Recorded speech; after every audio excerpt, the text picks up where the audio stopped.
This is in the response of somebody who reached out to me and asked me how can we silent or quiet the mind during meditation. This is somebody asked me how can we silent or quiet the mind during meditation. So first thing that we need to remember, I would try to be as focused as humanly possible so I can answer accordingly that what you ask. And two, please remember to maintain your focus, and I'll teach you, or I'll show you, because this is something you already know, but it has been cluttered. So I'm just the guy who's trying to unclutter and not trying to teach you anything. We all are same and equal. So anyway, so how can we quiet and silence the mind during the meditation? Okay, first thing is, please be aware that mind is the memory, mind is the words, the numbers, the images, everything which has been perceived through your five senses. That's what we understand as mind. Okay, it's nothing but all the a combination and a collection of memory. Brain, however, is an organ and plays a very significant role as far as mind. Brain is an organ and plays a very significant role, rearranges all the memory and make the analytical approaches, the distinctions, so we can survive. And these things are very necessary in order for the human to survive, in order for us to survive. We all beings, in order for us to survive, these things are very necessary. So I am not in the favor to quiet and silence the mind, because that would never ever happen in reality. Like any other organ in the body, we don't want those organs to shut down. So what we have got against mind, that we want our mind to be silent or quiet or shut down? No, mind would never shut down. It would only shut down when we are at our bodily demise. And the activity of brain or brain would stop functioning. But till we are alive in the body, as a matter of fact, brain would keep functioning, and it's very necessary and important, like any other organ in our body. However, how can we take charge of the mind? That is the real question. The question is not I want to silence or I want to quiet my mind, but the question is how can we take charge of our thoughts? That's rather a clear and important question, which makes more sense. I'm not trying to downplay the inquiry of this particular individual. I understand, but I'm trying to elaborate more, a little further, so everybody can understand in a more broader picture, and we can look into it together, and we can try to find a solution together, me and you both. So you see, when you look at sun on the sky, you look at sun, and you look at sun on a clear sky, the sun is shining with all its intensity. Shining is not what sun does, shining is what sun is. Please know that. Okay, there's a reason I'm saying that, and I'll get to it. Same goes for the mind.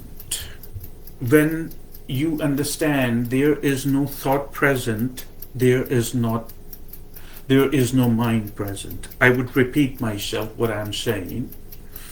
When there is no thought present, there is no mind present. Meaning, thought is not what mind does, thought is what mind is.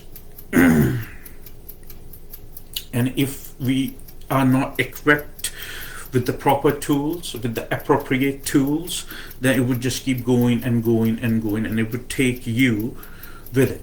And then, of course, meditation is not going to work on its best, but there is still hope. It is very possible to have full control of the mind. People ask me a lot of questions every now and then, mostly private messages.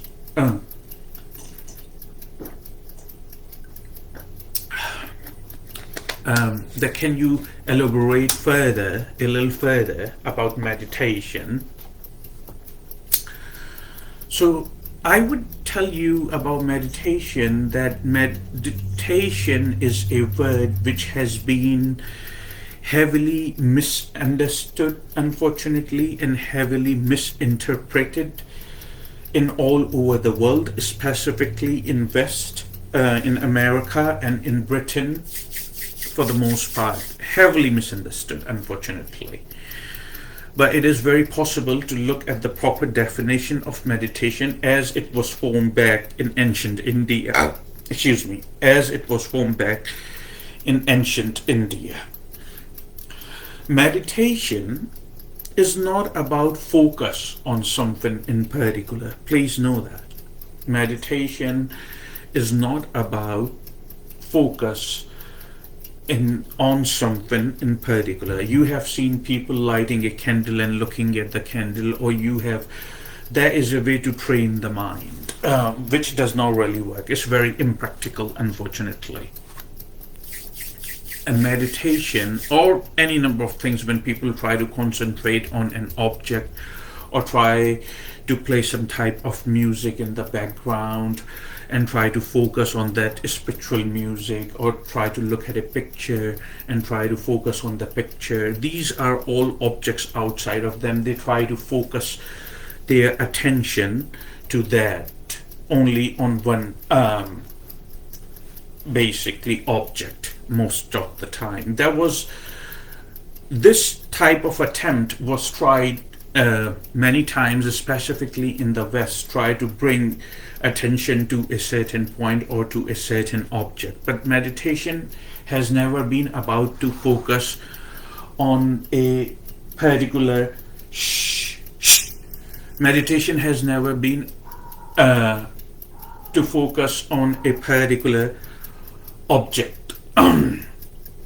Meditation means when you defocus from everywhere and from every object. Remember what I'm saying. I'm going to repeat myself so you wouldn't miss the gist of it.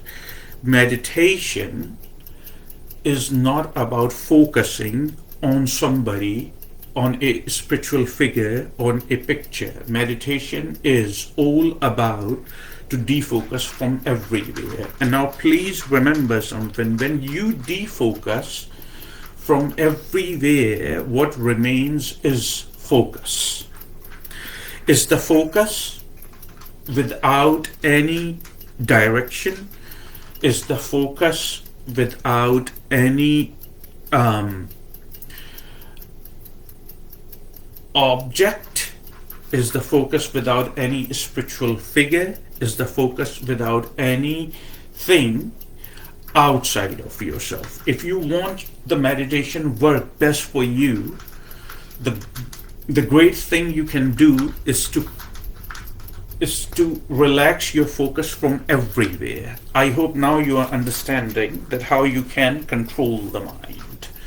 Okay, so the best thing you can do, you can lose your focus from everywhere. Now this way there is a release of the tension in you, and your focus, which what is focus? Focus is something that you are voluntarily trying to bring your awareness, which you essentially are, on something or someone. That's what we understand as focus. So there is an effort, basically. We are not talking about any efforts here. When we are trying to release the tension, when we are trying to release our focus, so there is a release of tension. Um, like you are holding a tight rubber band and then you leave it. So you feel that there is a release of tension between two hands.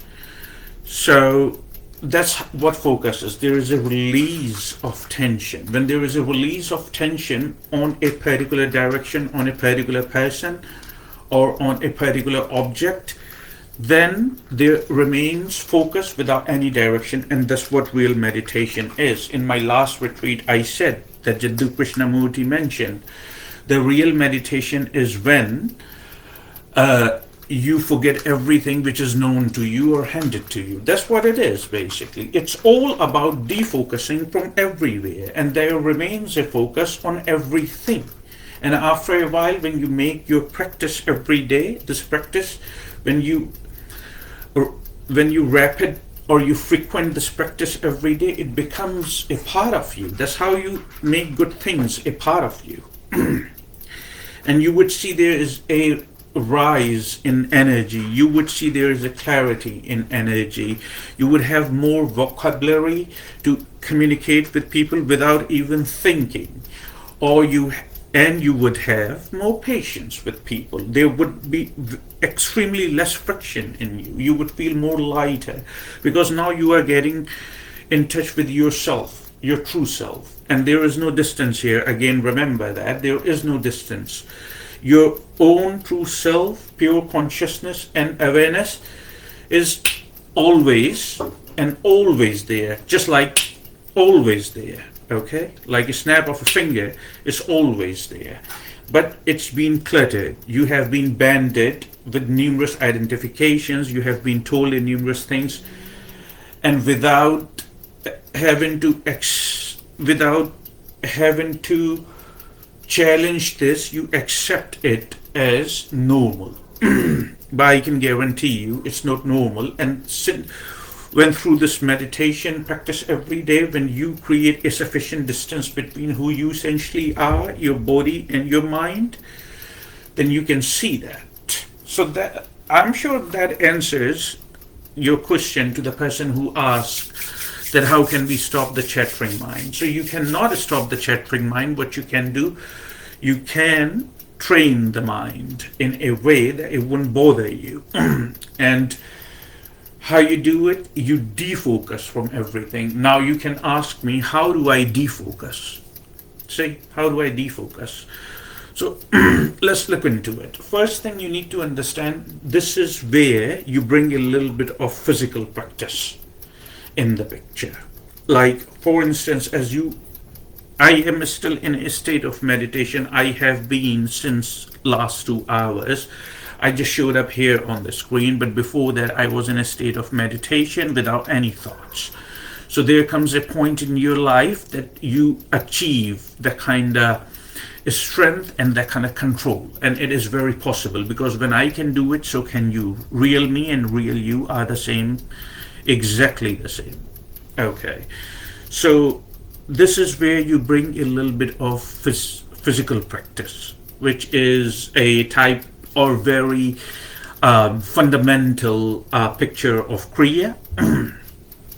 You sit in a corner, super silent corner, and the reason I'm saying super silent corner, that you would not be disturbed for a while or for some period of time, and make sure that there is a wall you are facing and there are no objects on picture on that wall. I think I have told you briefly this a little while ago, but I'm repeating myself again, this time in more clarity. So what happens is you face the wall, possibly a white wall or any, but there is no object on the wall. A white wall is ideal because it means that there is no even color on a wall. Or I ponder on it other day, what you can do, you can take a big posture. You can, the postures, the pictures, the postures. So you can take a big posture and you can turn it around, And if the other side of the posture is wide, you can put that posture literally on your wall. You can stick it with a tape, and then you face it every day for some time. And then you sit as I'm sitting with your legs crossed. If this is a rather professional position that I maintain for long hours. If you have trouble, you can just sit normally with your legs crossed, okay? And your backbone or your spine plays a very significant role. Please remember that. So when you sit as attentive as humanly possible, not hurting yourself, but as comfortable but attentive as humanly possible. You sit and you put your hands on your knees and you look at the posture. And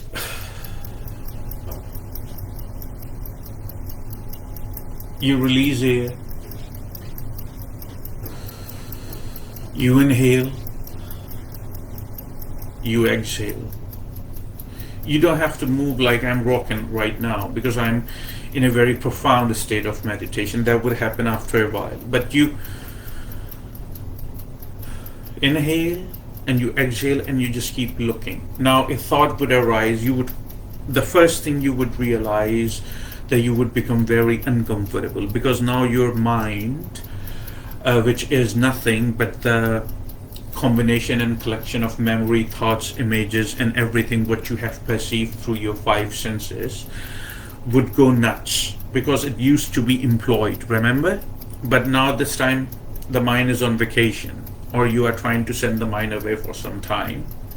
So it would go nuts. It would bring what it would do basically, it would take some words, it would throw some ideas, and it would throw some concepts with the help of brain, and it would make a thought, and thought would appear over there. If you are fully alert, what you are trying to do through this posture,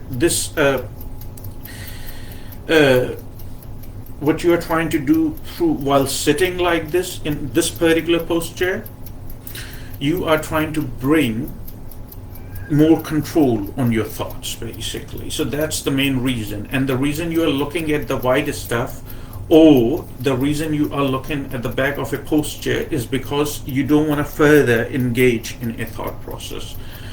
So you gotta do it. You don't force yourself. There is no time limit. Whatever for how long ever you can do it comfortable, that you are comfortable with it. You are not forcing yourself with it. One day brief, the other day a little further, then a little further, and then it would expand automatically because your awareness would expand. Okay, and you would see miraculous results of the simple practice. I can promise you that.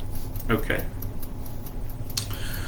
So the thought would rise, the concepts, the ideas, mind is throwing all that, trying to combine it and throwing at you at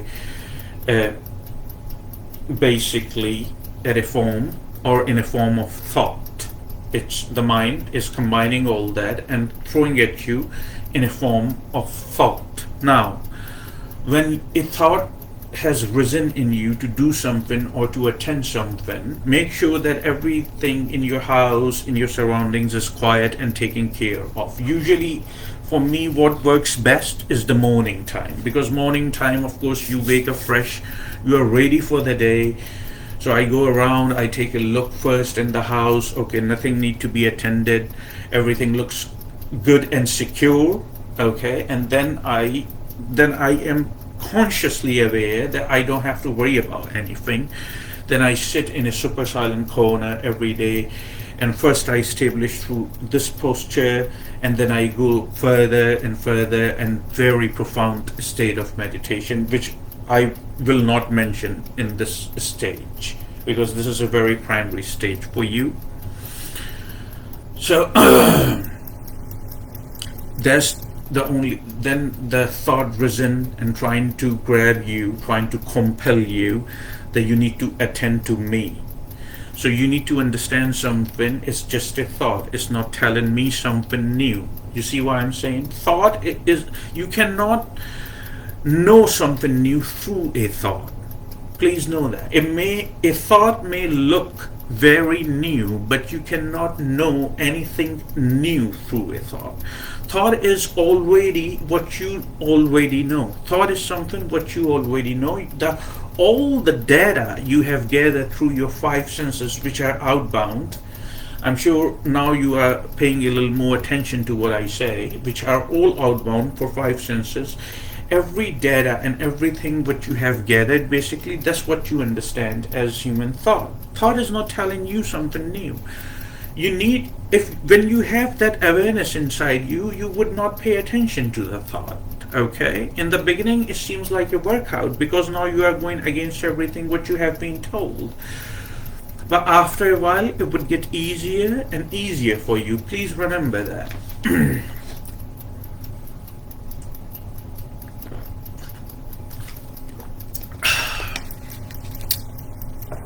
Now to the person, and yes, you can grab a bottle of water in the process if you want to sit for a long period of time or a little more period of time. You can take a bottle of water with you. So if you feel thirsty, that's what I usually do, and then I thank the water too, by the way, which is in yogic culture we understand as Buddha Shakti. Well, I would not go into that right now, but in the future we'll discuss. You can ask me anytime if you have any confusions, if you want to clarify what I said here. But to the person who inquired about how can we silent or quiet the mind during meditation, this is your answer. Or anyone who is listening, blessings to be the speaker and blessings to be the listener. Now remember something, please show, if I know you watch the videos and I know it's a great thing that you are seeking the truth, you are seeking your well-being, it's a great thing, but I would encourage you, and I would definitely encourage you to ask me more and more questions. If you have any confusions, please ask me. If you are shy, you don't have to comment or like the video. That's perfectly fine with me. That's not the purpose. I don't seek attention, even though I get tons of it, but I don't seek attention. However, my basic fundamental motive to tell you all this, to bring more clarity in you, so the less suffering, and there is less suffering, it would reflect in your communication and how you carry yourself, and that's how we build a healthy, peaceful, and loving society. That's my intention is. Remember, yoga, the word came from Sanskrit, which means union with everything. That's the dream of the yogi. Alright, so let's go ahead and do it for some time, till the time is over.